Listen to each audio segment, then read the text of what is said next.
Buen día, muchísimas gracias al doctor Germán y al Servicio de Pediatría por la invitación. Es un tema un poquito complicado desde el punto de vista que al final toda la clínica pudiera comportarse de una manera similar, el abordaje es muy distinto y al final el diagnóstico de estas entidades clínicas es un diagnóstico que se pudiera prolongar en el tiempo para poder tomar una conducta muy específica. El tema que vamos a desarrollar hoy es una breve introducción, epidemiología, generalidades, una clasificación a grosso modo, porque en este momento existen aproximadamente casi 200 inmunodeficiencias, de las cuales les voy a hablar de manera general de las más comunes o principales que se evidencian en el área pediátrica, la clínica, nociones básicas sobre el manejo y conclusiones. Tenemos que las inmunodeficiencias primarias representan un grupo heterogéneo de desórdenes generalmente de origen genético. Me pudieran afectar la inmunidad celular o también la inmunidad humoral o aquellas series de mecanismos que están representados en llevar a cabo un mecanismo de defensa no específico en el huésped, representado por las células fagocitarias, la citoquina, proteínas del complemento o otros. Causa un aumento de la susceptibilidad a las infecciones y un posible desarrollo de enfermedad autoinmune. La quimioprofilaxis es útil y eficaz, pues me modifican el pronóstico y la evolución en algunos pacientes, no en todos. Tenemos que en la mayoría de los casos se manifiesta durante los primeros 5 años de vida.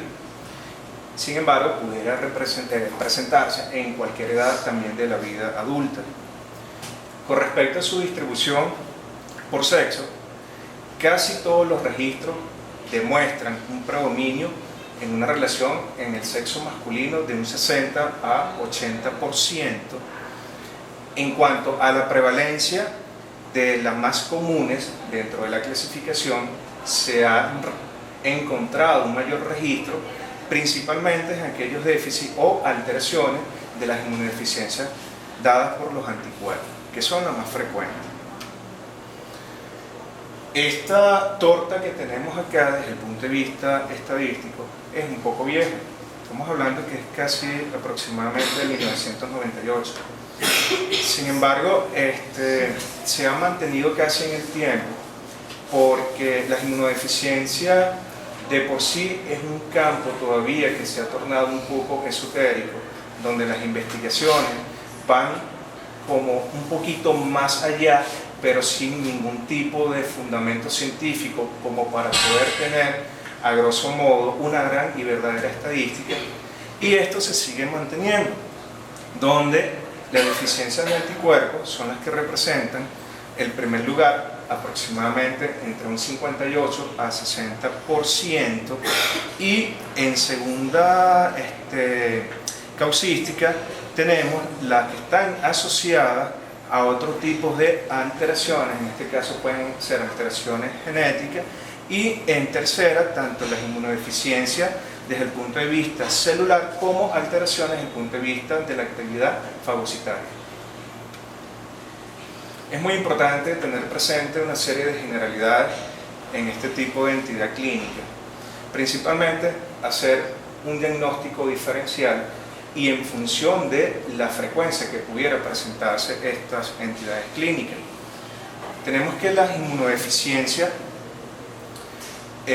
congénitas van a variar desde el punto de vista de una alteración de las inmunoglobulinas, principalmente déficit de inmunoglobulina A, una relación de 300 a 700 casos que principalmente abarca un 1%, a una infrecuencia con respecto a las inmunodeficiencias combinadas severas, ligado principalmente al cromosoma X, donde podemos ver 1 por cada 50 a 100.000 nacidos vivos.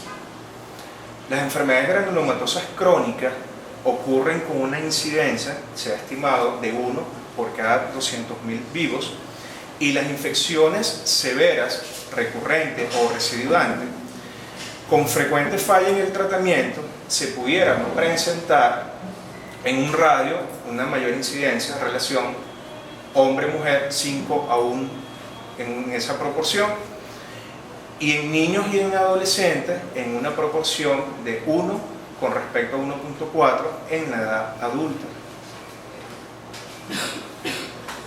Tenemos que las causas no inmunes de las infecciones recurrentes que alteran estos mecanismos también hay que tomarlo en cuenta como para poder precisar si estamos o no ante la presencia de una enfermedad autoinmune o si estamos ante la presencia de una IDP. Dentro de estas causas hay que tomar en cuenta si existe o no algún tipo de alteración a nivel de las válvulas uretrales, estenosis uretral en pacientes con infección del tracto urinario que sea de manera recurrente o recidivante, la fibrosis quística en individuos con sinusitis o neumonía recurrente y la rinitis alérgica en individuos con sinusitis u otitis media recidivante. Esto es muy importante poder precisar porque muchísimas veces los padres manifiestan al especialista que el niño ha estado hospitalizado durante 5, 6 o 7 veces al año por gripe o por procesos de neumonía, y muchísimas veces no son ni gripe ni procesos de neumonía, sino que es una rinitis alérgica que tiende a hacer un diagnóstico, digámosles, un poco errado de parte del especialista o el médico, o de parte que el familiar entiende como que su hijo tuviese alguna afectación mucho más allá. Entonces ya esos son criterios que para nosotros en el momento de poder hacer un screening tenemos que darle muchísimo valor, si en realidad se trata o no de una causa verdadera de hospitalización o que simplemente son factores o infecciones secundarias que no necesariamente me están implicando el desarrollo de una posible IDP. La etiología de la mayor parte de las inmunodeficiencias todavía no se ha logrado dilucidar. Han sido identificados defectos desde el punto de vista genético o en los productos génicos en algunas IDP, pero sin embargo todavía eso sigue, a medida que va avanzando el campo, se sigue ahondando mucho más en esos procesos de investigación. Los patrones de la herencia también cobran muchísima fuerza, donde muchos de los desórdenes de la IDP tienen patrones de herencia ligados al cromosoma X, otros genes recesivos simples, que me pueden producir herencia autosómica recesiva en algunas formas de IDP, tales como las inmunodeficiencias combinadas severas, que luego le vamos a hablar, la enfermedad granulomatosa crónica y el síndrome de hiper-IgE.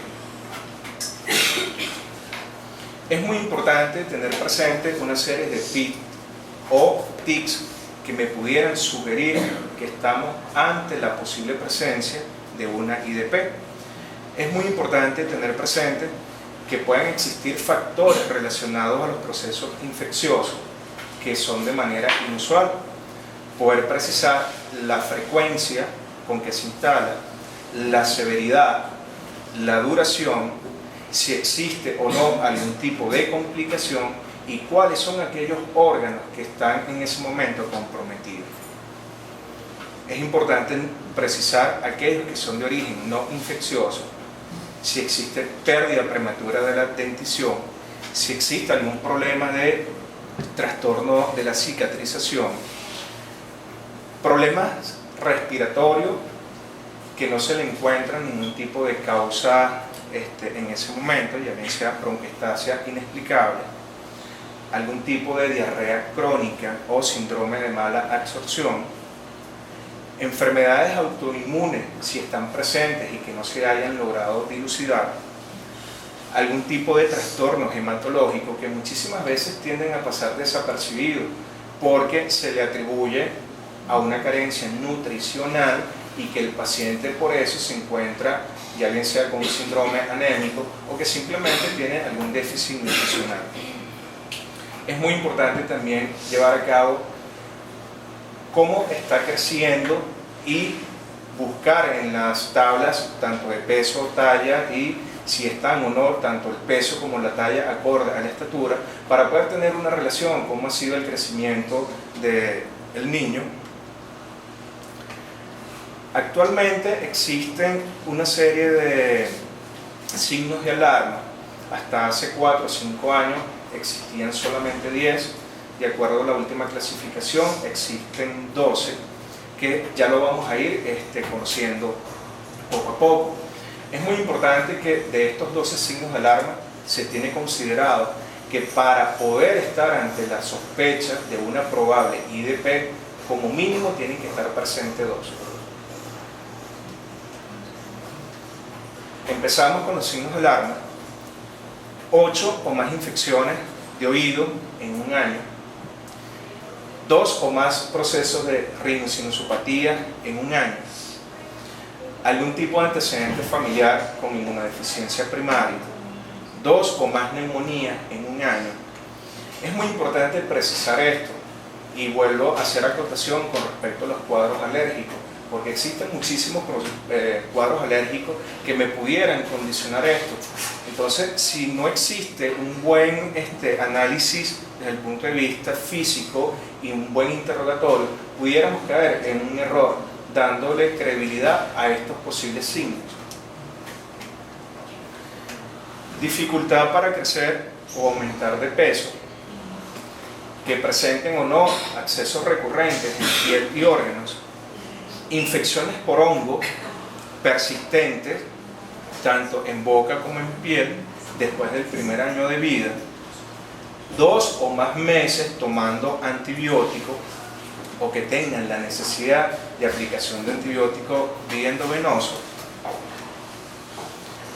2 o más infecciones que sean profundas o severas o algún tipo de antecedentes familiares, la presencia de diarrea persistente o crónica con la pérdida de peso sin ningún tipo de causa conocida, episodios o enfermedad autoinmune y infecciones virales a repetición, ya sea principalmente de origen herpética o condilomatosa.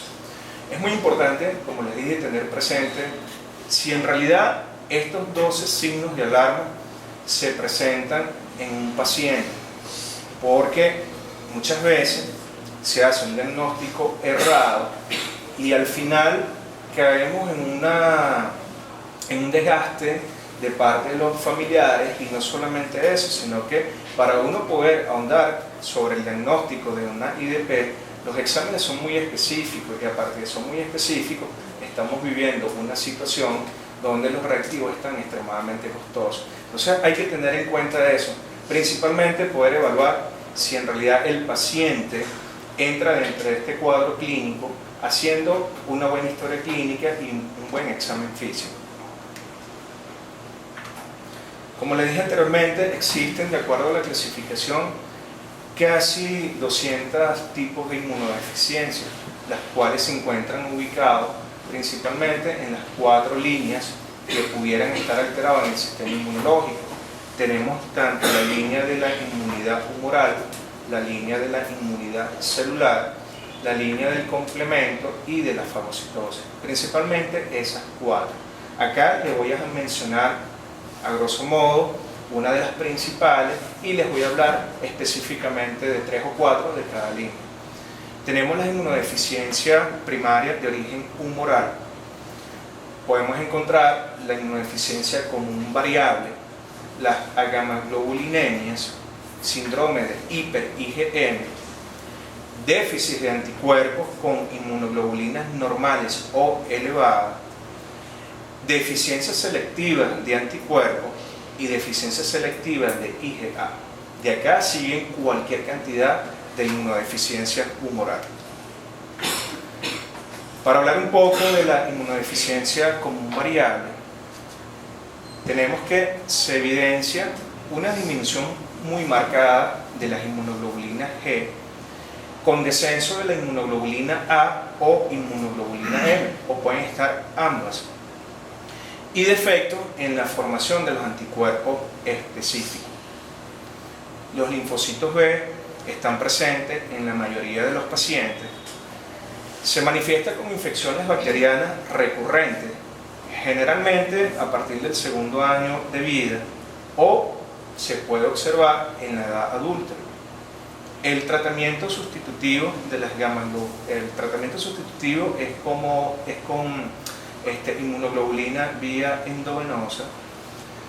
Este diagnóstico de inmunodeficiencia común variable, como todas las inmunodeficiencias que le voy a hablar, es bastante complejo, porque para hacer el diagnóstico hay que hacer una serie de exámenes específicos desde el punto de vista inmunológico, exámenes a nivel de biología molecular, biología celular, incluso el estudio genético, que lamentablemente en nuestro país tenemos muchísima carencia. Las gamaglobulinemias, acá vamos a tener ausencia de los linfocitos B en sangre periférica, y las concentraciones séricas de los tres isotipos de inmunoglobulina generalmente se encuentran menos de 2 desviaciones estándar. Va a existir una falta de respuesta de anticuerpos e inmunidad de anticuerpos, y la inmunidad celular pudiera observarse conservada. Se va a manifestar con infecciones bacterianas recurrentes y con muchísima susceptibilidad a infecciones por enterovirus. Las primeras infecciones pudieran aparecer a partir del séptimo mes de vida, y el tratamiento también indicado es con gammaglobulina. Acá observamos, esto es un niño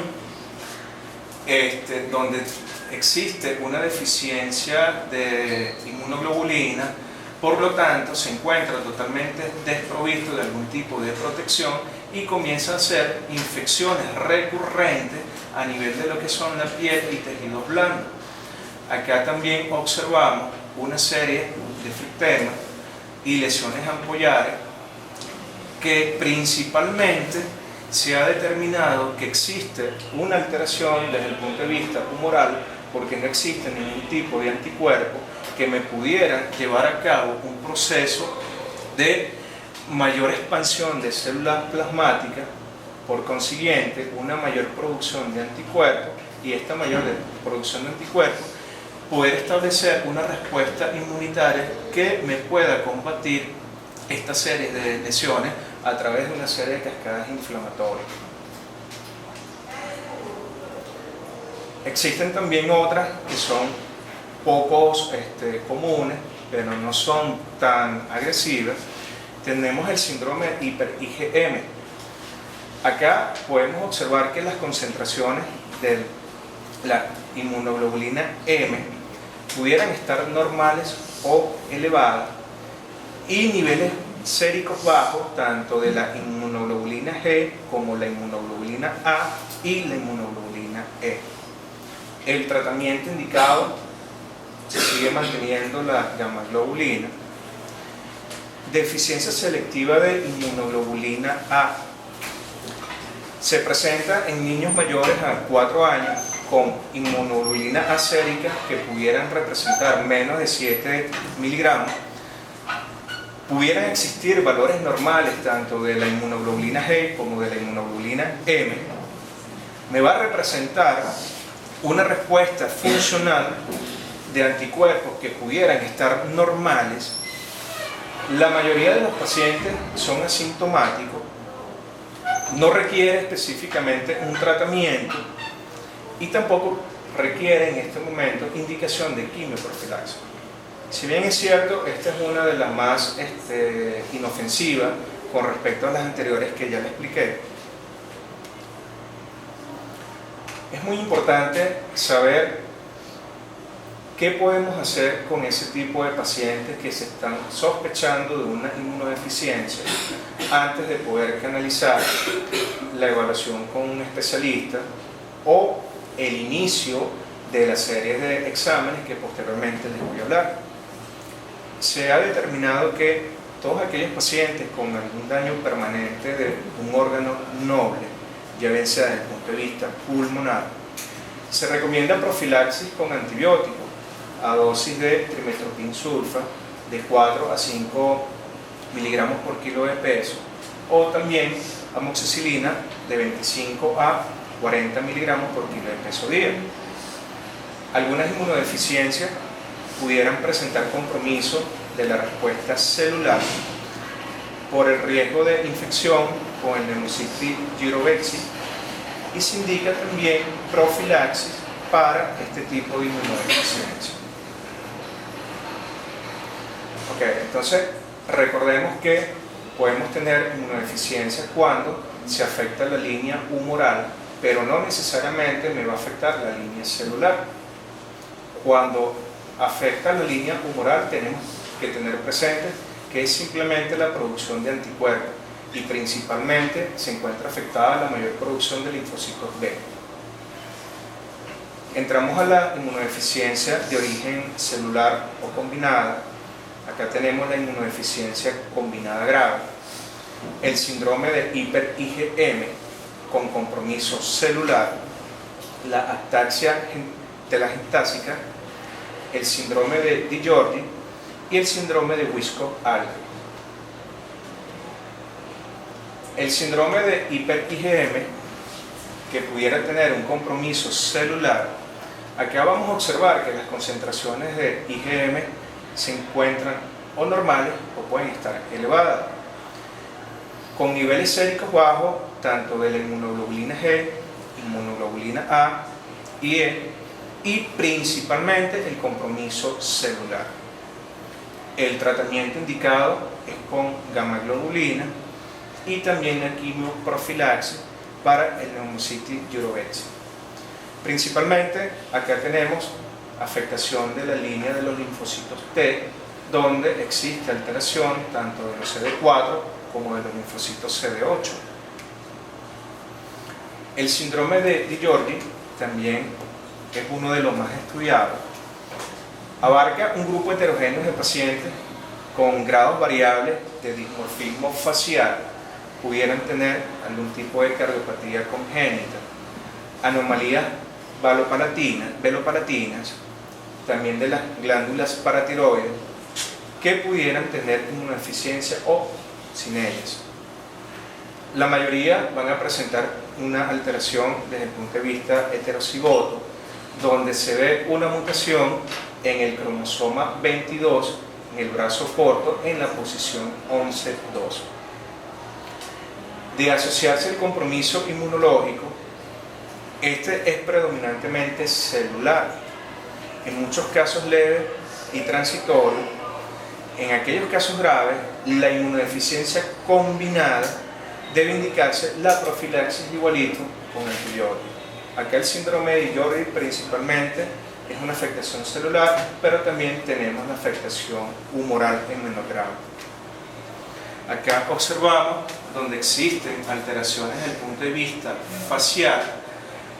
Esto es una foto donde también se ha evidenciado desde el punto de vista facial que existen a nivel de lo que es el cuero cabelludo como especie de alopecia. Acá lo vemos más acentuado, donde existe un dimorfismo muy acentuado, y pacientes donde impresiona que tuviese algún tipo de cardiopatía congénita por el grado de desnutrición que impresiona tener. El síndrome de Wiskov-Aldrich es una enfermedad también de herencia recesiva que se encuentra ligado al cromosoma X. Se caracteriza tanto por eczema, trombocitopenia con microplaquetas, infecciones recurrentes o recidivantes, riesgo aumentado de desarrollo de autoinmunidad y también de enfermedades linfoproliferativas. Los agentes patógenos pueden ser bacterianos o virales, con una particularidad de susceptibilidad a infecciones principalmente del grupo de los herpevirus. El compromiso inmunológico celular y humoral también es progresivo. Los pacientes reciben inmunoglobulinas como profilaxis para las infecciones de los herpes y también en aquellos casos cuando tienen algún proceso de varicela zoster. Acá observamos donde existe una mayor complicación por herpes zoster. Son pacientes que principalmente el sitio de acción donde se evidencia es a nivel de la piel, que comienzan a presentar infecciones recurrentes y generalmente es de origen viral las infecciones. Existen otras series de inmunodeficiencia donde tenemos la afectación del complemento y la afectación desde el punto de vista de la acción fagocitaria. Desde el punto de vista de la deficiencia del sistema del complemento, son pocos estudiadas, aunado a que la que se conoce con mayor incidencia es el angioedema hereditario, donde principalmente se debe al déficit del C1 inhibidor esterasa, que es lo que me permite poder llevar a cabo una mayor formación de las series de proteínas que representan el complemento. Cuando existe este tipo de alteración, los pacientes comienzan a presentar angioedema, comienzan a presentar una serie de eventos como que tuviesen un proceso de intoxicación y simplemente se le da el diagnóstico de una urticaria o una hipersensibilidad a algún alimento. Sin estudiarlo, cuando comienza a ser un poquito más agresivo, que compromete la vida del paciente, es cuando ya se comienza a estudiar y se pudiera hacer el diagnóstico. Sin embargo, en Venezuela existen muy pocos, yo creo que alrededor, nosotros en el Instituto de Inmunología, hasta el año 2011, se tenían registrados casi 20-25 pacientes con angioedema hereditario, y de esos 20-25, 10 o 12 representaban un mismo núcleo familiar. Tenemos las enfermedades granulomatosas crónicas, que se ve con mucha frecuencia, y el síndrome de hiper-IgE o síndrome de Jones-Buckley, que también son alteraciones desde el punto de vista fagocitario. Vamos a recordar acá un poco, desde el punto de vista cómo se lleva a cabo la acción fagocitaria. Es muy importante que el fagocito pueda llevar a cabo una serie de etapas para que de esta manera poder cumplir su función. Es muy importante que pueda llevar a cabo el proceso de quimiotaxis. Una vez que se cumple ese proceso, ocurre la adherencia. Después de la adherencia, como vemos allí, la ingestión, lo digiere y lo excreta. Eso es lo que en condiciones normales debería de existir para que el proceso inmunológico fagocitario pueda llevarse a cabalidad. Cuando esto está interrumpido porque ni siquiera el fagocito puede llevar a cabo el proceso de quimiotaxis, por lo tanto no se cumplen las series de pasos, o pudiera existir un proceso de adherencia, pero ya de la adherencia no ocurre el proceso de la ingestión. Es muy importante que se pueda cumplir ese proceso para que no exista esta alteración inmunológica, que es la enfermedad granulomatosis crónica. La enfermedad granulomatosis crónica es un trastorno hereditario de la actividad bacteriana y fungicida de los fagocitos. Estos son incapaces de generar radicales de oxígeno con actividad microbiocida por la misma disfunción que se presenta a nivel de la enzima NAT, lo que predispone a grandes infecciones recurrentes. ¿Qué es lo que sucede en condiciones normales? Cuando el fagocito lo ingiere, lo digiere y luego al final lo excreta, todo ese proceso adentro tiene que ocurrir a través de acciones enzimáticas que me permiten la mayor liberación de radicales libres. Una vez que se generan radicales libres, esos radicales libres permiten que ocurra una explosión a nivel de la gente que se está digiriendo para que pudiera excretar, y de esa manera ocurre, se cumple el proceso.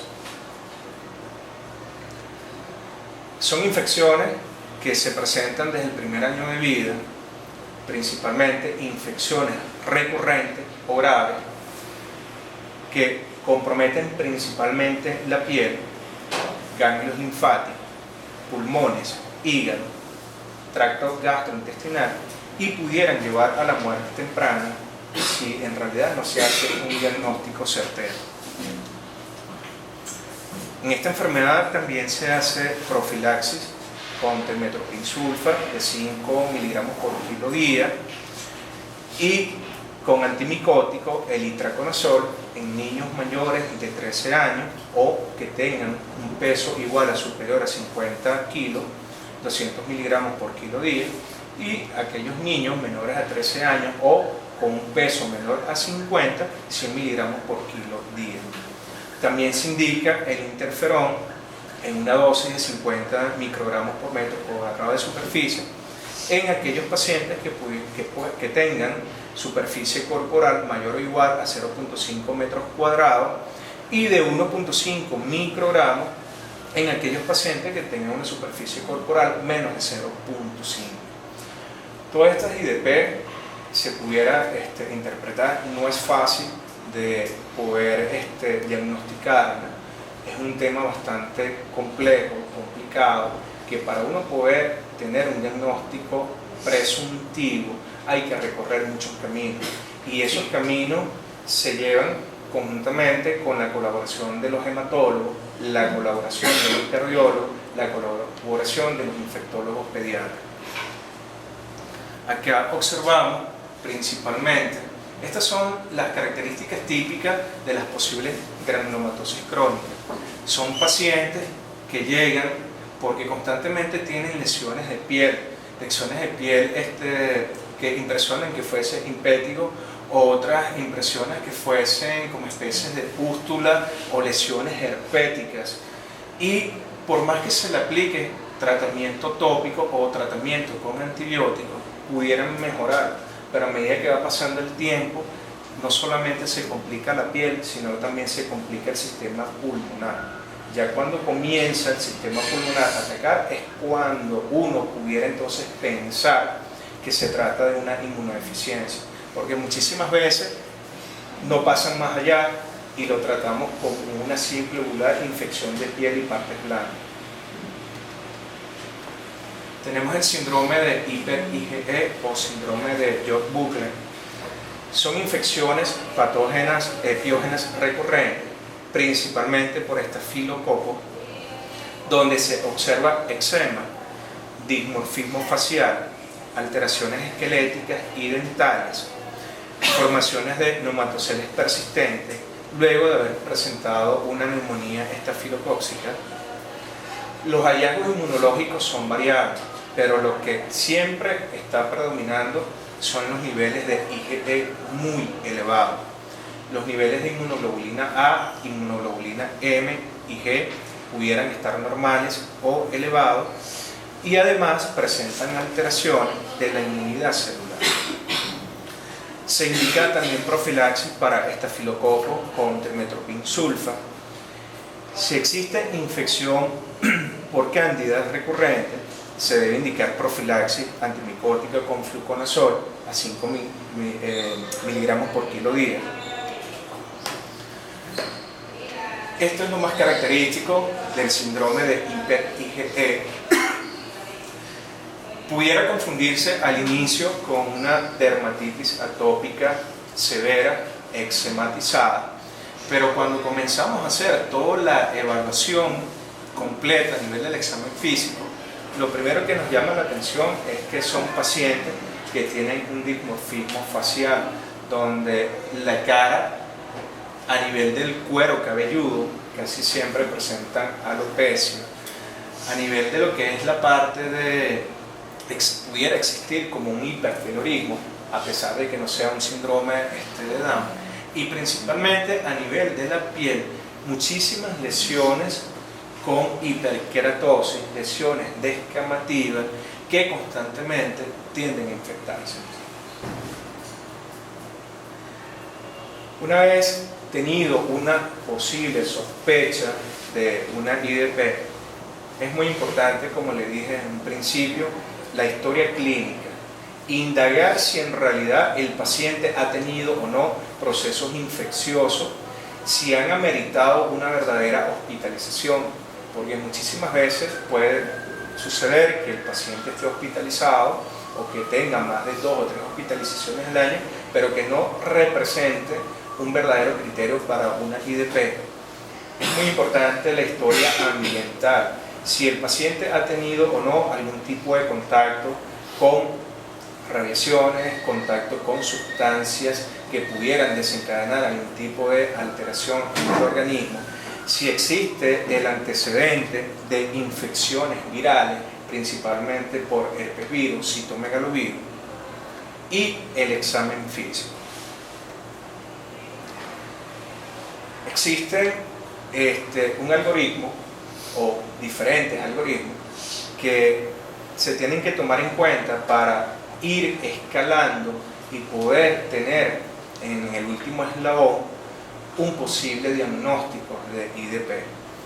Es muy importante en historia, número, tipo y el curso de la infección, si existe o no antecedente familiar, la edad en la cual se inició, el sexo, que es muy importante, si existe exposición a infecciones recurrentes, pudiéramos tener la sospecha de una IDP. Desde el punto de vista del examen físico, evaluar si ha tenido buen crecimiento y desarrollo, algún tipo de anormalidades, ya bien sea dismorfismo facial, si existe o no la presencia del tejido linfoide, porque eso me habla a favor si tiene una buena respuesta celular. El screening general desde el punto de vista inmunológico, hematología, cuenta blanca, niveles de inmunoglobulina, los títulos de anticuerpos ante las diferentes inmunizaciones, también nos puede conllevar todo a una posible presencia de IDP.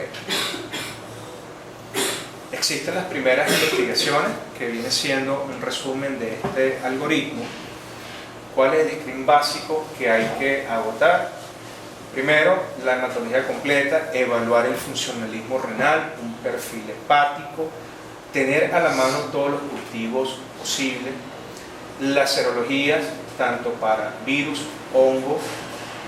Es muy importante también hacer el PPD y principalmente aquellos estudios imagenológicos, si existe algún tipo de tumoración palpable o desde el punto de vista pulmonar, que haya algún tipo de antecedente de infecciones recurrentes.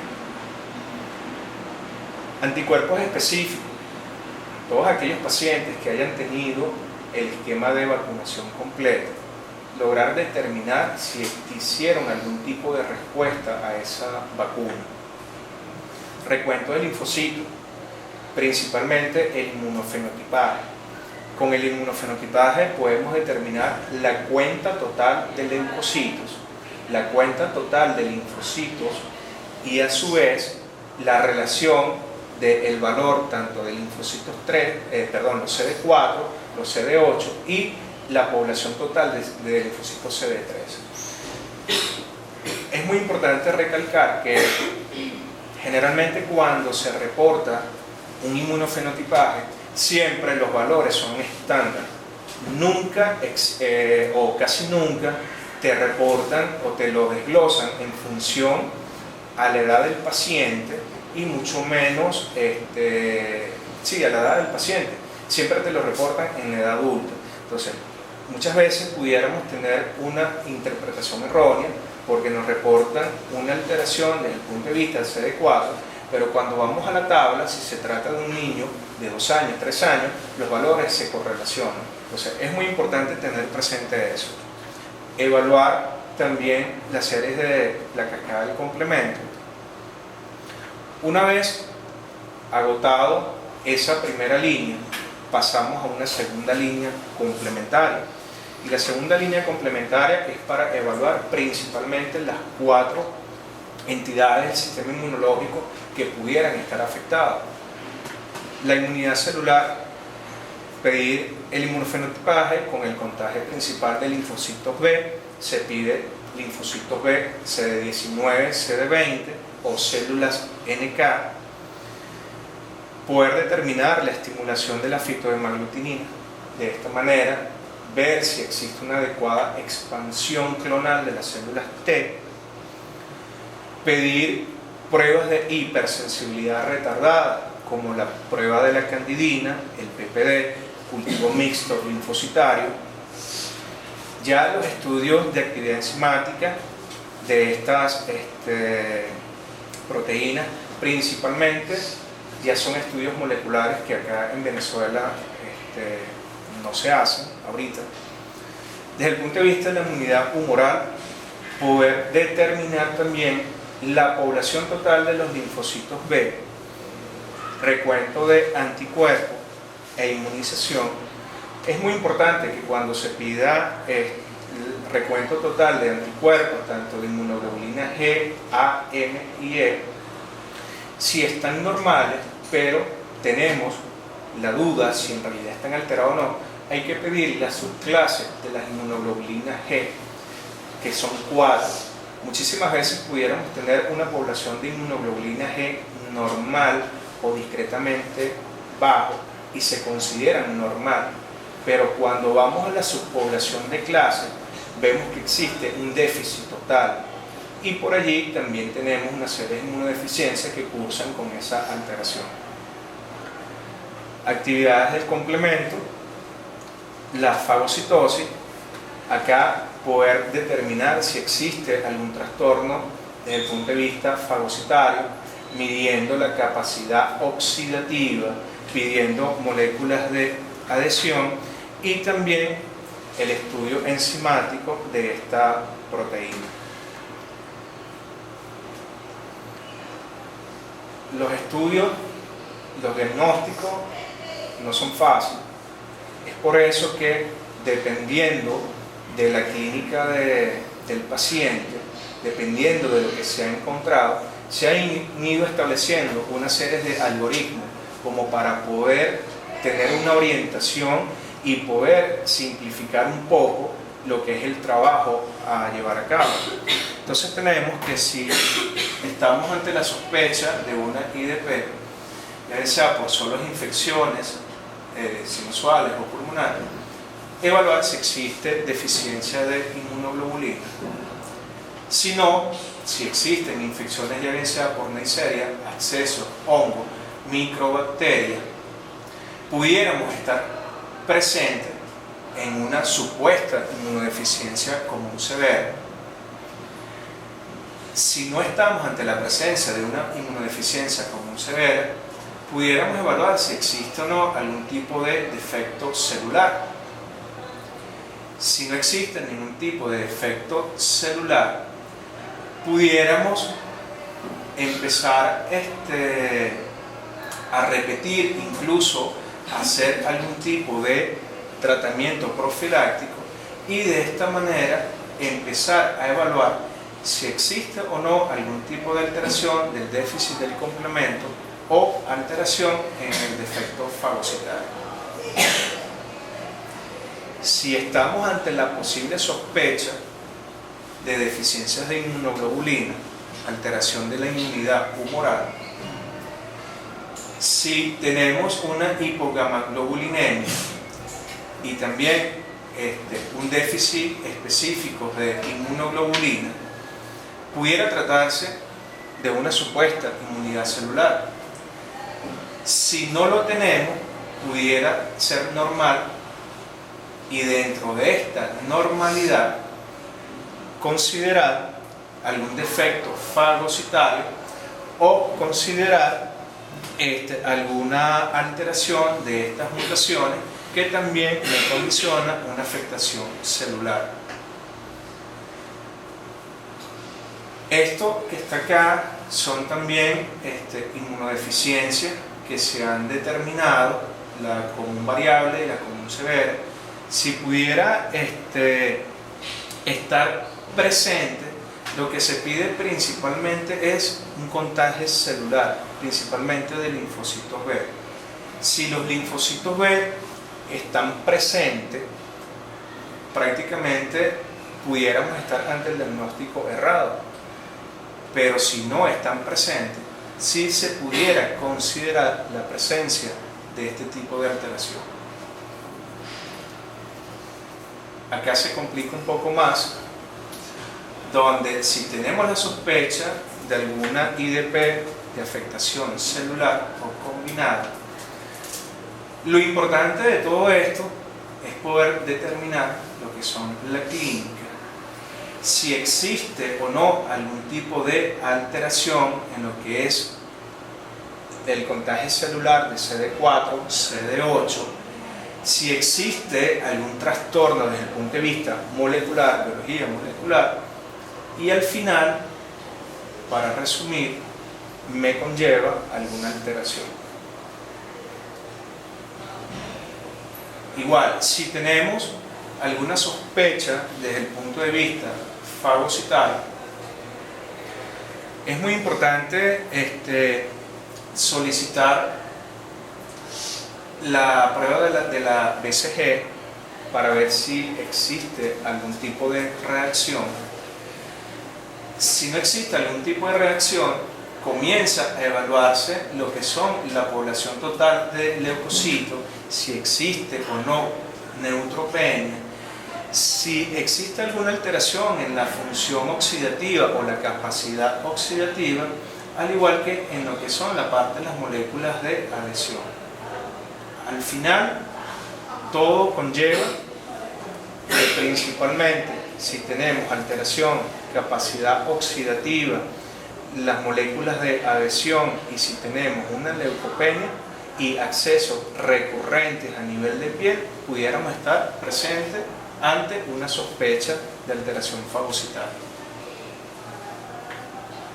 A nivel del complemento, solicitar principalmente el CH50, solicitar también el C1 inhibidor y comenzar a ir estudiando las diferentes vías del complemento para ver si existe o no algún tipo de alteración. Ya que el algoritmo terapéutico, en resumen, que viene siendo el común de todas las inmunodeficiencias, principalmente hay que establecer un tratamiento profiláctico. El tratamiento profiláctico con metoclopramide, con amoxicilina o acitromicina a dosis que ya están estandarizadas. En segunda opción, usar la inmunoglobulina. Y ya después, los otros tratamientos son los que se buscan una vez estudiado el componente genético, si existe o no algún tipo de alteración, y al final el tratamiento definitivo es la terapia génica o simplemente un trasplante de médula ósea.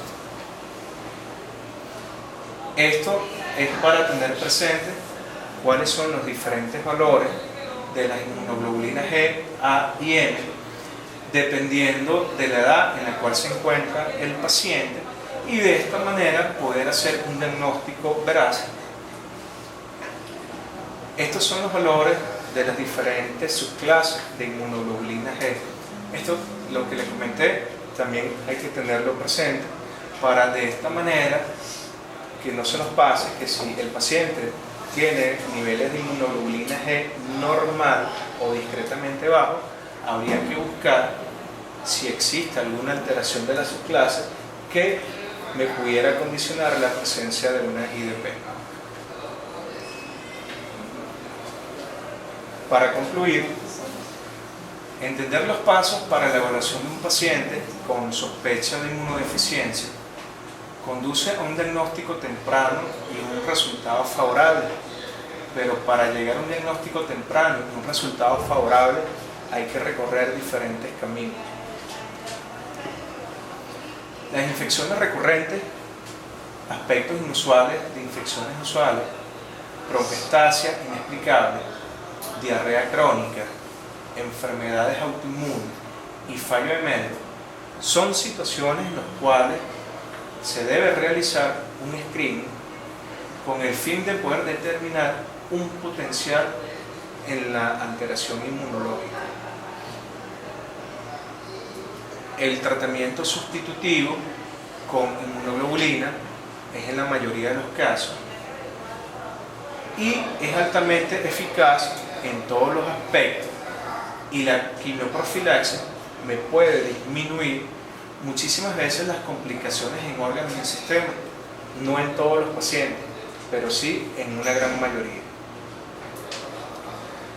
Esta foto es para hacer alocución que normalmente todavía estamos acá con el estudio de la IDP y todavía falta por recorrer un gran camino para lograr hacer un gran diagnóstico y poder tener una solución a tantos problemas que nos aquejan.